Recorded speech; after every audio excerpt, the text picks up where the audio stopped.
বাংলাদেশের অধিকাংশ মানুষের ধারণা ছিল না বহুত্ববাদী গণতন্ত্রের ধারণা সম্পর্কে। বাংলাদেশের অধিকাংশ মানুষের ধারণা ছিল না বা তারা পরিচিত ছিলেন না র্যাব সম্পর্কে। র্যাপিড অ্যাকশন ব্যাটালিয়নের কথা বলছি, র্যাব। বাংলাদেশের অনেক মানুষের ধারণা ছিল না সংসদীয় গণতন্ত্র সম্পর্কে। বাংলাদেশের অনেক মানুষের ধারণা ছিল না আরও অনেক বিষয়ে। প্রিয় দর্শক, আসসালামু আলাইকুম এবং অনেক অনেক শুভকামনা সবার জন্যে। কেন এই প্রশ্নগুলো তুলছি সেই প্রশ্নে আসছি এক্ষুনি।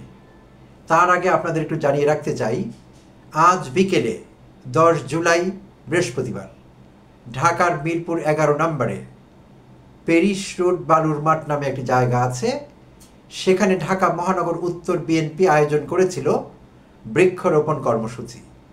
আর সেই কর্মসূচিতে প্রধান অতিথি হিসেবে উপস্থিত ছিলেন বিএনপির সিনিয়র যুগ্ম মহাসচিব জনাব রুহুল কবির রিজভী।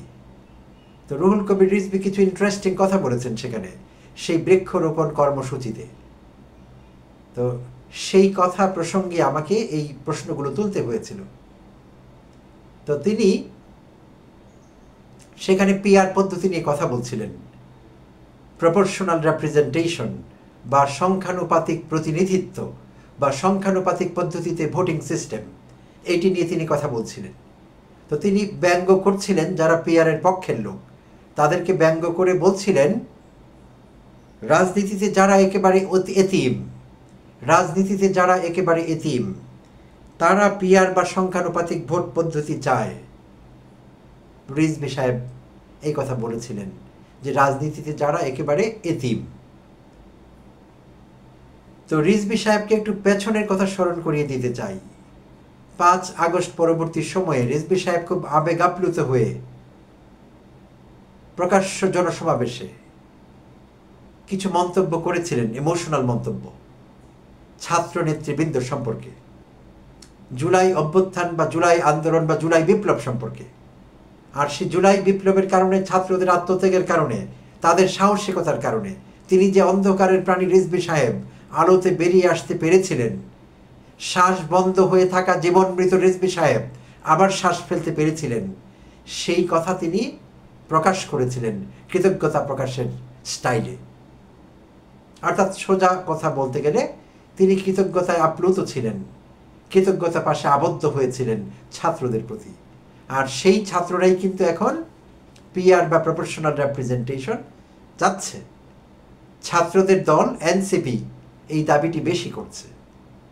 তাহলে সেই ছাত্ররা যাদের তিনি প্রশংসা করেছিলেন, যারা তার জীবন বাঁচিয়েছিল লিটারালি, তাদেরকে এখন তিনি এতিম বানিয়ে দিচ্ছেন। তার এইসব অকৃতজ্ঞতা এবং অকৃতজ্ঞের মতো কথাবার্তা অনেক বলেছেন তিনি গত কয়েক মাসে। তিনি আগে কি বলেছিলেন 5 আগস্ট পরবর্তী সময়ে তিনি সব ভুলে গিয়েছেন। ভুলে গিয়ে তিনি পলিটিক্যাল র্যাটরিক করে চলেছেন গত কয়েক মাস থেকে, রাজনৈতিক বাগাড়ম্বর।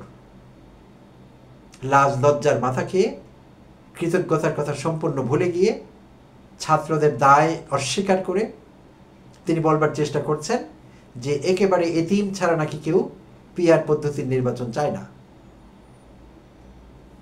আমি কোনো রাজনৈতিক দল করি না, বিএনপি করি না, আওয়ামী লীগ করি না, আমি তো পিআর চাই। আমি কেন এতিম হব? আমার মতো কোটি মানুষ এই দেশে আছেন যারা কোনো দলের ধার ধারে না, যারা এই দেশের দুর্বৃত্তায়িত রাজনীতিকে 1 পয়সা দিয়ে পাত্তা দেয় না। আমরা এগুলোকে রাজনীতিই মনে করি না, আমরা ফালতু জিনিস মনে করি এগুলোকে। আমাদের আপনি কি করবেন? আমরা এতিম, আমরা কোটি মানুষ এতিম, আমরা চাই। আপনি যদি সোশ্যাল মিডিয়ায় চোখ রাখেন, সংবাদ মাধ্যমে চোখ রাখেন, জনগণের সঙ্গে কথা বলেন, আপনি বুঝতে পারবেন মানুষ পিআর চায় কি চায় না। মানুষ পিআর চাচ্ছে। হ্যাঁ, কিছু লোক পিআরের বিরোধিতাও করছে। আর পক্ষে বিপক্ষে দুটো জিনিসই থাকতে পারবে। সবাইকে পিআরের পক্ষে বলতে হবে না, হবে না। সবাইকে পিআরের বিপক্ষে বলতে হবে না, তাও হবে না। মিশ্র প্রতিক্রিয়া থাকবে মানুষের। সো তারা একেবারে এতিম, এটি আপনি কি বললেন রিজভী সাহেব? খুবই ব্যাপার কথা। আপনি আরো কিছু ইন্টারেস্টিং মন্তব্য করেছেন সেখানে। আপনি বলেছেন পৃথিবীর বিভিন্ন দেশে পিআর পদ্ধতি নিয়ে ব্যাপক সমালোচনা আছে, বাংলাদেশের মানুষের এটা সম্পর্কে কোনো ধারণাই নেই। এটাকে টেনে নিয়ে আসা হচ্ছে। এই অংশটুকুর জন্য আমি আমার প্রথম আলাপ শুরু করেছিলাম। আমি বলেছিলাম বাংলাদেশের মানুষের র্যাব সম্পর্কে আইডিয়া ছিল না, বিএনপি র্যাব ইন্ট্রোডিউস করেছে এবং পরবর্তীতে র্যাবের দুষ্কর্মের শিকার হয়েছে আমরা। তাহলে বাংলাদেশের মানুষের র্যাব সম্পর্কে আইডিয়া ছিল না, কেন আপনারা র্যাবের আইডিয়াকে টেনে আনলেন? শাসন শোষণ করবার নিমিত্তে নিশ্চয়ই, সুশাসনের নিমিত্তে তো নয়। আমাদেরকে বেশি করে শোষণ করতে চেয়েছিলেন, দমন করতে চেয়েছিলেন বিরোধী মত, তাই আপনারা র্যাব ইন্ট্রোডিউস করেছেন এবং পরবর্তীতে র্যাব হয়ে গিয়েছে সিন্দাবাদের দত্ত, আমাদের ঘাড়ে চেপে বসেছে। তাহলে কেন করলেন আপনারা এই কাজটি? এর জবাব চাই আপনার কাছে। আপনি বলছেন যে বাংলাদেশের মানুষের পিআর সম্পর্কে আইডিয়া নেই, এটিকে টেনে আনা হয়েছে। আপনারা র্যাব কেন টেনে আনলেন? আপনারা কথায় কথায় বলেন শহীদ রাষ্ট্রপতি জিয়াউর রহমান এই দেশে বহুত্ববাদী গণতন্ত্রের ইন্ট্রোডিউসার বা প্রবর্তক। আমরা বহুত্ববাদী গণতন্ত্রের সঙ্গে আমাদের পরিচয় ছিল না, আমরা একদলীয় শাসনে ছিলাম অভ্যস্ত, আমরা বাকশালী হয়ে উঠেছিলাম, মুজিবের শাসন শোষণের শিকার হয়েছিলাম। আমরা মুজিব নামক সে একনায়কের শাসন শোষণের শিকার হয়েছিলাম, যিনি আমাদের ৭১ পরবর্তীকালে স্বপ্ন দেখিয়েছিল একটি স্বাধীন দেশের। আমরা তো স্বাধীন দেশ পাইনি, আমরা একটি ভিন্ন পতাকা পেয়েছিলাম। আমরা পাকিস্তানের ২২ পরিবারের পরিবর্তে ২,২০০ কিংবা ২০,০০০ ধনী লোক পেয়েছিলাম, কোটিপতি পেয়েছিলাম। আগে পতাকার রং ছিল, পতাকায় ছিল ৪ তারা, আমরা লাল সবুজের একটি পতাকা পেয়েছি। তো এই তো হয়েছে পার্থক্য। সুশাসন প্রতিষ্ঠিত হয়েছে? হয়নি। মুজিব একনায়ক হয়ে উঠেছিলেন, মুজিব সমস্ত কিছু বন্ধ করে দিয়েছিলেন, মিডিয়ার কণ্ঠ রোধ করেছিলেন, রক্ষী বাহিনী দিয়ে মানুষকে নির্যাতন করিয়েছিলেন, মুজিব বাহিনী মানুষকে নির্মম অত্যাচার করেছে। এই সব কিছু ইতিহাসের অংশ। তাই আমরা ওই শাসনই অভ্যস্ত ছিলাম। তাহলে ওটার থেকে টেনে এনে আপনারা আমাদের বহুদলীয় গণতন্ত্র কেন দিলেন? আমরা তো বহুদলীয় গণতন্ত্রে অভ্যস্ত ছিলাম না। আপনার কথাই আপনাকে ফেরত দিচ্ছি। মানুষ অনেক কিছুতে অভ্যস্ত থাকে না, কিন্তু ভালোর জন্য মানুষকে অভ্যস্ত হতে হয়, সিস্টেম পাল্টাতে হয়। মানুষ কোনো স্থবির হয়ে থাকতে পারে না, কোথাও কোনো দেশ স্থবির প্রশাসন নিয়ে চলতে পারে না। সব কিছুতে পরিবর্তন আসে, সংস্কার আসে, সেগুলোকে হাসি মুখে মেনে নিতে হয়, তবেই মানুষের এগিয়ে চলা সম্ভব, না হলে সম্ভব না। সে কি যুক্তি দিচ্ছেন? অত্যন্ত খোঁড়া যুক্তি, কোনো যুক্তির মধ্যেই পড়েনি আপনার কথা। আপনি বলেছেন আরো আপনার এলাকায় কোন লোক প্রতিনিধিত্ব করবেন, কোন লোক প্রতিনিধিত্ব করবেন, কোন লোক দিনরাত কাজ করবেন, সেটি দেখে আপনি তাকে ভোট দেবেন। কিন্তু পিআর পদ্ধতি হলে আপনার পছন্দের প্রার্থী নয়, বরং আপনার প্রতিনিধি ঠিক করে দেবে দল। এটা কোনো গ্রহণযোগ্য পদ্ধতি নয়। এদেশের মানুষ পছন্দের প্রার্থীকে ভোট দিতে অভ্যস্ত, তারা এই পদ্ধতিতে বিভ্রান্ত হবে। পছন্দের প্রার্থীকে ভোট দিতে অভ্যস্ত, চমৎকার কথা। আমরা তো পছন্দের প্রার্থীকে আগে ভোট দিয়েছিলাম, পরে ভোট দেওয়ার পর দেখি ওটি চোর। আমার ভোট নিয়ে একটা চোর বেরিয়ে এসেছে এমপি হয়ে, একটা দুর্বৃত্ত হয়ে গিয়েছে সেই এমপি। আমি ভালো মানুষ মনে করি তাকে ভোট দিয়েছিলাম। আর আপনি বলেছেন আমাদের এলাকায় দিনরাত কাজ করবে, তাকে আমরা নির্বাচন করতে পারবো না। কে দিনরাত কাজ করবে? কবে আমরা চেয়েছি এমপিরা আমাদের বাসায় কাজ করুক, এমপিরা আমাদের মহল্লার কচুরিপানা পরিষ্কার করুক, মশা নিধন করুক? কবে আমরা চেয়েছিলাম? আমরা তো কোনোদিন সেটি চাইনি। আর এটি তো এমপিদের কাজ না, আপনি তো জানেনও না এমপিদের কাজ কি। এমপিরা কারা বেসিকলি? আপনার তো জানবার কথা, আপনি একজন উকিলও বটে। এমপিরা তো লেজিসলেটর, তাদের প্রধান কাজ লেজিসলেট করা, আইন প্রণয়ন করা। তারা কেন কচুরিপানা পরিষ্কার করবে, মশক নিধন করবে, আমার এলাকায় গিয়ে দিনরাত কাজ করবে? কি কাজ করবে? আমরা কবে এমপিদের কাজের লোক নিয়োগ করেছিলাম? কবে?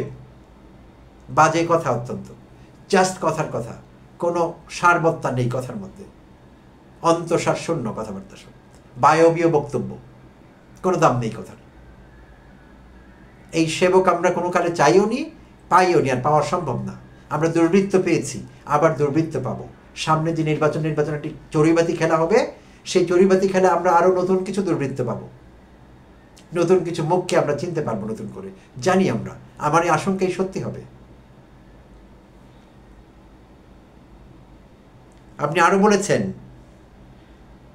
নির্বাচন পেছানোর ষড়যন্ত্রের অভিযোগ তুলে বলেন শেখ হাসিনা একতরফা নির্বাচন করে মজা পেয়েছিলেন। এখন অনেকে সংস্কারের কথা বলে নির্বাচন পিছিয়ে দেওয়ার ষড়যন্ত্র করছে। এখন আবার ষড়যন্ত্র কোত্থেকে আসলো? আজ বৃহস্পতিবার 10 জুলাই অধ্যাপক ইউনূস অলরেডি আইন শৃঙ্খলা রক্ষাকারী কর্তৃপক্ষকে নির্দেশনা দিয়ে দিয়েছেন, আপনি জানেন সেটি। তাদেরকে প্রস্তুতি নিতে বলেছেন, ডিসেম্বরের মধ্যে সব প্রস্তুতি সম্পন্ন করতে বলেছেন। ওটা কি ইন্ডিকেট করে নির্বাচন নিয়ে এখন ষড়যন্ত্র চলছে? কে করছে ষড়যন্ত্র? নাম তো বললেন না, আবার বায়বীয় বক্তব্য। চুপ থাকুন, মুখটা বন্ধ রাখুন। আজে বাজে কথা বলে নিজের ওয়েট কমিয়ে লাভ কি? অপ্রয়োজনীয় কথা বলে, অপ্রাসঙ্গিক কথা বলে।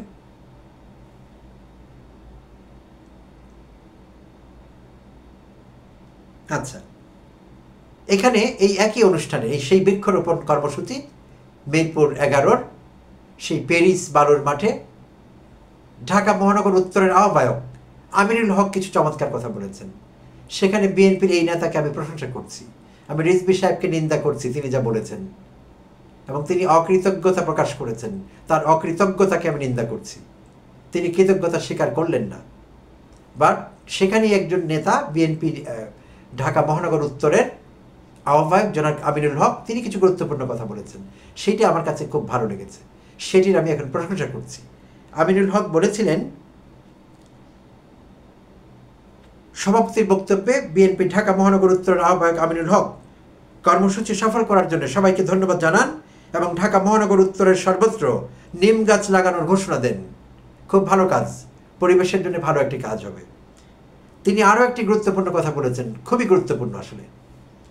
আমিনুল দলের নেতা কর্মীদের আওয়ামী লীগের মতো আচরণ না করে জনগণের সঙ্গে সম্পৃক্ত থেকে তাদের পাশে থাকার আহ্বান জানান। এটি তো দরকার, কারণ আমিনুল হক, আমি ধারণা করছি তিনি একজন সৎ মানুষ। আর বিএনপির নেতাকর্মীরা যা করছে দেশব্যাপী সারা বাংলাদেশে, লুটপাট, চাঁদাবাজি, দখল, হুমকি প্রদর্শন, মারামারি, খুন, নিজের দলের অসংখ্য কর্মীকে মেরে ফেলা গত 10-11 মাসে, অন্তর্দলীয় কোন্দলে, আন্তর্দলীয় না অন্তর্দলীয় দলের ভেতরে ইন্ট্রা পার্টি কোন্দল, অন্য লোক দরকার নেই, নিজের মেরে সাফ করছে। তা আমিনুল হক বিষয়টি সম্পর্কে অবগত ছিলেন এবং তিনি একজন সেন্সিবল মানুষ আমার কাছে মনে হলো। তাই তিনি বলেছেন আওয়ামীদের মতো আচরণ না করে জনগণের পাশে দাঁড়ান। এইটি হলো কথা, নেতার মতো কথা বলেছেন তিনি। আর এই রাজনীতি আমাদের দরকার। নিজের দলের বিরুদ্ধে গেলেও কথা সেটাই বলতে হবে। পরিষ্কার বলেছেন আওয়ামীদের মতো আচরণ করবেন না, আর ওটা ইন্ডিকেট করে বিএনপি আওয়ামী লীগের মতো আচরণ করছে। হ্যাঁ, শুধু তৃণমূলের নেতাকর্মীরা করছে না, রিজভী সাহেবের মতো লোকেরাও করছে, মির্জা ফখরুলের মতো লোকেরাও করছে, বেফাস কথাবার্তা বলছে। সে বেফাস কথাবার্তার কোনো লিমিট নেই, লিমিটলেস সেটি। তো যত দ্রুত আপনারা এই বেফাস কথাবার্তা বলা বন্ধ করবেন, তত বিএনপির জন্য ভালো হবে, দেশের জন্য ভালো হবে। এই সত্যটি আপনাদের খুব তাড়াতাড়ি উপলব্ধি করা দরকার। অনেক বেশি কথা হয়ে যাচ্ছে, অতি কথন। ধন্যবাদ সবাইকে, ভালো থাকবেন।